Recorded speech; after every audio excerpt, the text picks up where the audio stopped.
ఇంతంత మూటలు తెచ్చేసిన వాళ్ళు మాట్లాడాల. చాలామంది ధనవంతులు వచ్చి కానుక పెట్టి దగ్గర డబ్బు సమర్పిస్తున్నారు. చూస్తూ ఉన్నాడు, బోధకుడు ఏంది కానుకలు పెట్టి దగ్గర కూర్చున్నాడు చూస్తున్నాడు. వస్తున్నారు, వేస్తున్నారు, దేవునికి కృతజ్ఞతలు చెప్పుకుంటున్నారు. ఒక ఆమె పెద్ద ఆవిడ వణుకుతా వచ్చింది. మరి ఆ ముళ్ళు వేసింది. ఆ ముళ్ళని ఓపెన్ చేసింది.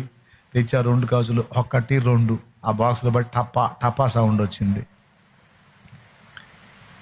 ఆమె అలాగ వేసి అటు తిరిగి 4 అడుగులు వేయగానే అప్పుడు శిష్యులతో చెప్తున్నాడు, ఇప్పటి వరకు చాలామంది ధనం వేశారు, కానుక వేశారు, వేసిన వాళ్ళందరికంటే ఈ బీద విధవరాలు ఎక్కువ సమర్పించింది అన్నాడు.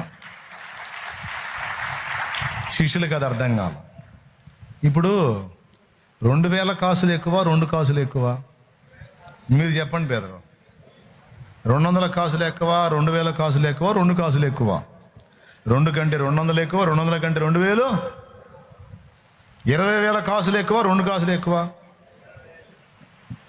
దేవుని సముఖంలో 20,000 కానుక, 20,000 కాసులు, అట్లా 2,000, 20,000, 200 చాలా కాసులు వేశారు. అవన్నీ శిష్యులు చూశారు.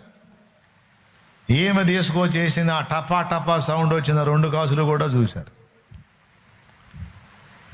వాళ్ళు అనుకున్నారు ఏంటంటే అందరికంటే ఈ ముసలమ్మ తక్కువ వేసింది అని.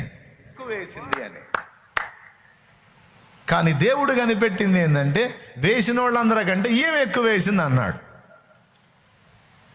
ఈ బోధకుడు ఎప్పుడు ఇంతే, మనకు ప్రతి దానికి రివర్సే. అక్కడ నేను చూశాను, యోహాను ఒకడొచ్చి 2,000 వేసిపోయాడు, ఒకడొచ్చి 2,500 వేసిపోయాడు కాసులు, 2,500 కాసులు వేసాడు, ఒకడొచ్చి 20,000 కాసులు వేసాడు. చాలా పెద్ద పెద్ద మొత్తాలు వేశారు కానుకలు. ఆ ముసలమ్మ తెచ్చేసింది 2 కాసులు, టపా సౌండ్ వచ్చింది. ఆ 2 కాసులు చూసి ఈయనంటాడు అందరికంటే నేను ఎక్కువ వేసింది అంటాడు బోధకుడు అని. ఎవరు అనుకున్నారు అక్కడ డిస్కషన్ ఏం జరిగిందో? కానీ ఆయన అంటాడు మీరేమన్నా అనుకోండి, ఆ మాత్రం ఎక్కువ వేసింది అన్నాడు. ఎందుకన్నాడు తెలుసా? వారందరూ వాళ్ళకి 20 లక్షలు ఉంటే 20,000 వేశారు. 20 లక్షలు ఉంటే 20,000 వేశారు.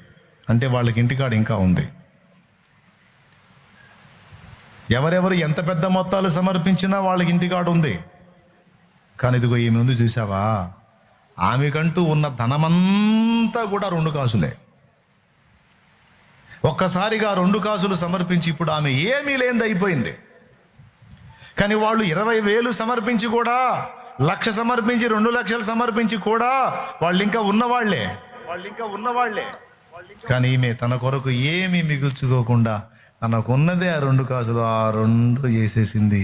ఇప్పుడు చెప్పండి బిడ్డలారా, ఎవరు ఎక్కువ వేశారు నాయన? తమకున్న సమస్తము వేసిన వాళ్ళే కదా ఎక్కువ.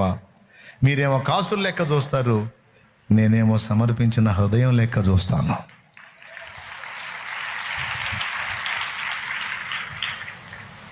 అంతా వేసేసింది, ఆమెకున్నది 2, ఆ 2 అవి నాకు చాలా విలువైనాయి. యేసయ్య మనసు వేరు కదా.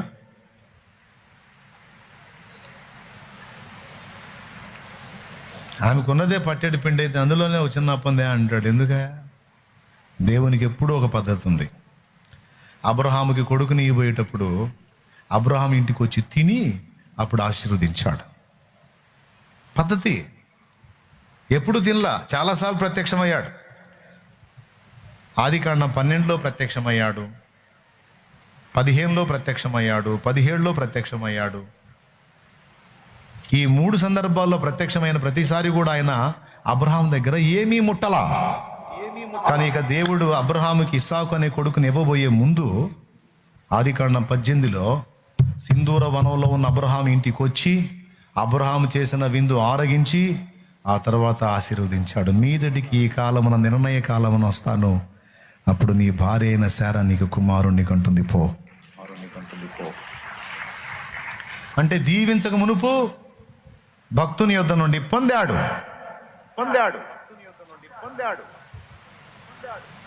సారేపద విధవరాల్ని దేవుడు సమృద్ధితో ఆశీర్వదించక మునుపు ఆమె దగ్గర నుండి ఏలియాకు ఒక చిన్న అప్పం వచ్చేటట్టు చేశాడు. అంటే తన దాసుడు అది పొందేటట్టు చేసి ఆ తర్వాత ఆమె ఇంటిని ఆశీర్వదించి, మీకు తెలుసా, ఇశ్రాయేలు దేశం అంతా కరువు ఉంది, కానీ సారెపతు విధవరాలి ఇంట్లో మాత్రం సమృద్ధి ఉంది. ఈరోజు లోకమంతా దరిద్రతతో ఉండొచ్చు, కానీ నీ ఇంట తరిగిపోని సమృద్ధి, అయిపోని ఆశీర్వాదాన్ని నా దేవుడు ఉంచునట్లు నీ యొద్ద నుండి నా దేవుడు పొందగోరతాడని నీకు తెలుసా?